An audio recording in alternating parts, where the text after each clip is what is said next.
So recently, I've been going through the entire Boys universe, and that kind of put me in the mood to talk about it on YouTube. So we're going to start off with talking about Season 1 of The Boys.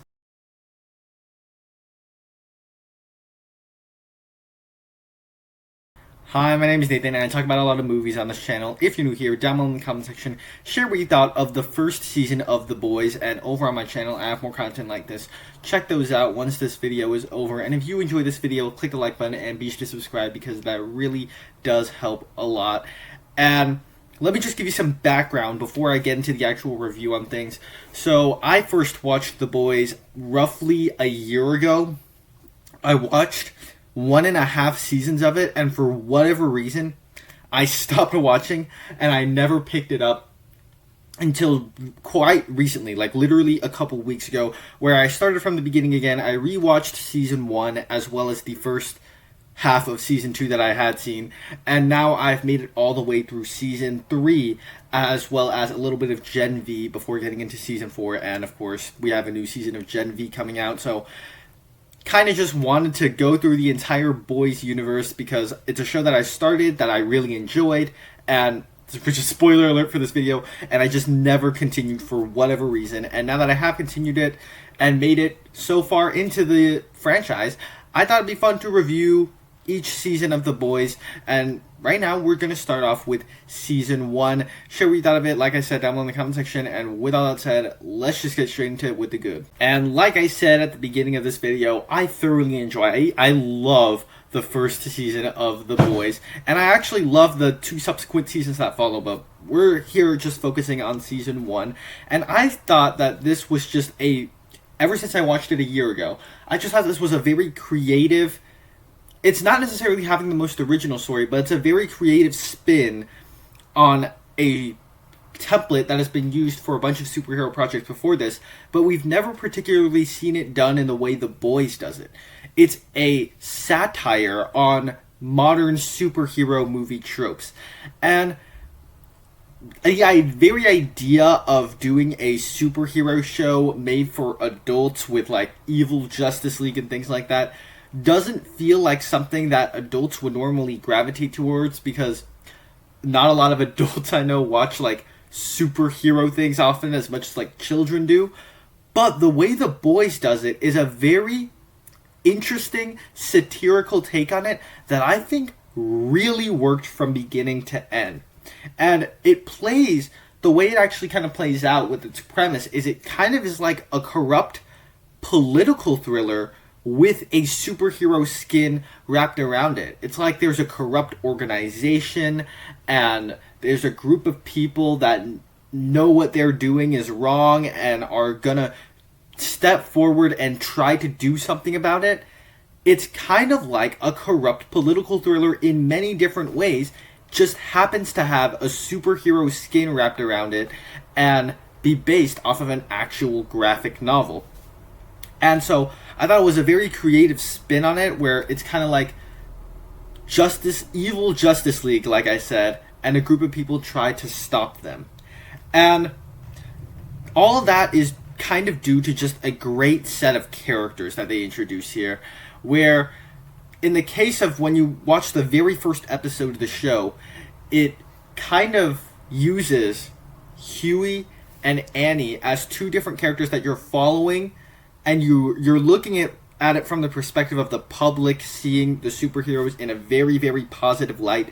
And as soon as something happens to each one of these characters, you realize it flips the whole superhero thing on its head, and you realize kind of what's really going on here. Where, in the case of Hughie, something very tragic happens to him, where a superhero kills his girlfriend, and this kind of makes him snap, and like he's looked up to the superhero like A-Train for his entire life, and his entire worldview is flipped on its head.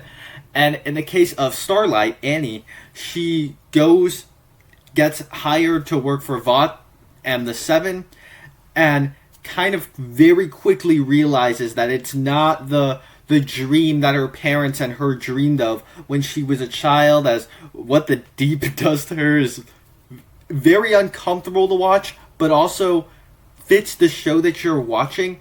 We'll get to a little bit more of that later on in the video, but I just thought that the way it uses those, and then it introduces us to this great set of characters mostly through the point of view of Starlight and Hughie.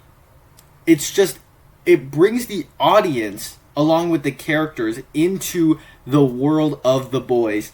And not even just Annie and Hughie, just all the characters here are memorable.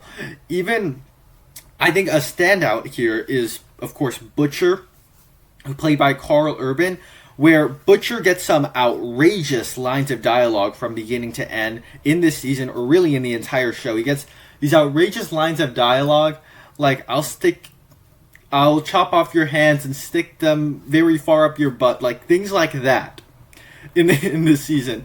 And he gets these very, very weird lines of dialogue, but because of the way Karl Urban portrays the character in this very heavy British accent, and his mannerisms, the way he moves his head, the way he speaks, it's all just perfectly encapsulates this character in a way that I don't think any other actor could do it.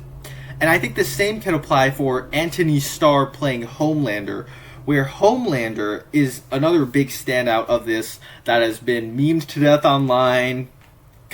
He's a prominent character throughout the entire show. The show would not be complete without him.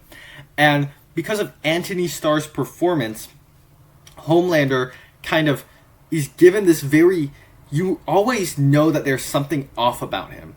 He seems so like a traditional superhero saving lives on the outside, but he's a very corrupt person, very troubled mental person where you do not know when he's actually going to snap. That can make for some very, very disturbing sequences. In particular, one sequence on a plane involving him and Maeve that kind of plays through, they keep bringing back in later seasons, and the sequence itself is just disturbing to watch.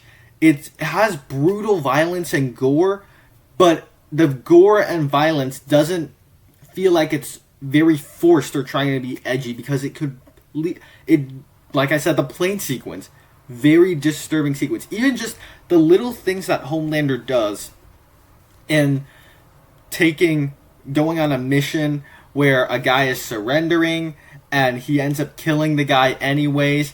Like, the little things that he does, that he clearly enjoys doing what he does, makes him a disturbing character while also being really fun, weird, and wacky to watch on screen. And speaking of weird and wacky, this show also is not afraid to be weird and wacky in some of its sequences and characters.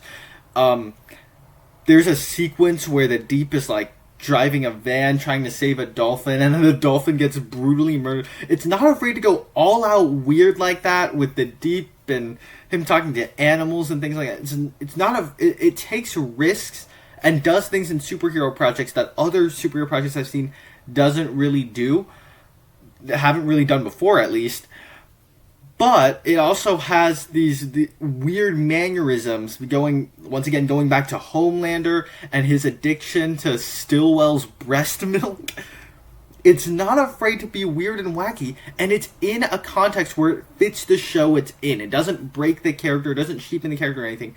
It fits it where the show is in, and I think in this season in particular, Homelander is the true standout. And once you figure out more about him and what Butcher reveals to Hughie about his wife and what happened, it's a very, very disturbing look at like the inside of what really goes on in these corrupt organizations, going back to the fact that it is kind of a political thriller, a corrupt political thriller with a superhero skin wrapped around it. So I just think it's a very well done satire on superhero tropes, on kind of a little bit of politics. And as somebody that's very much not into politics, thoroughly enjoy The Boys, and I thoroughly enjoy the entire show as well. Here we're just talking about season 1, which I think is very, very, very strong.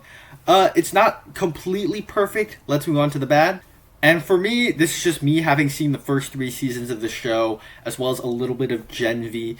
And I feel like this show is still very, very good as a kickoff.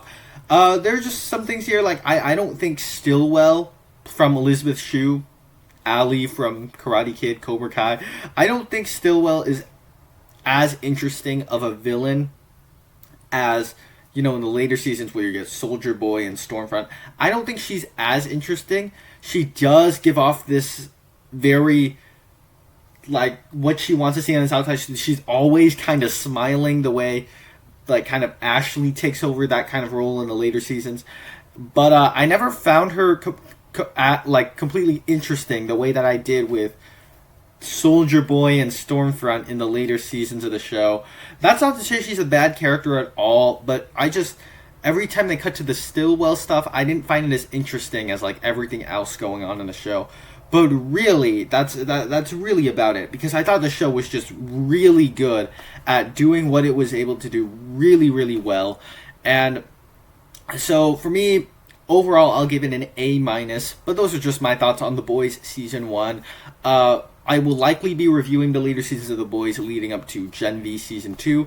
So down below in the comment section, share what you thought of The Boys Season 1 over on my channel. There's more content like this. Check those out right now. Thank you guys so much for sticking around to the end, and I'll see you in the next one.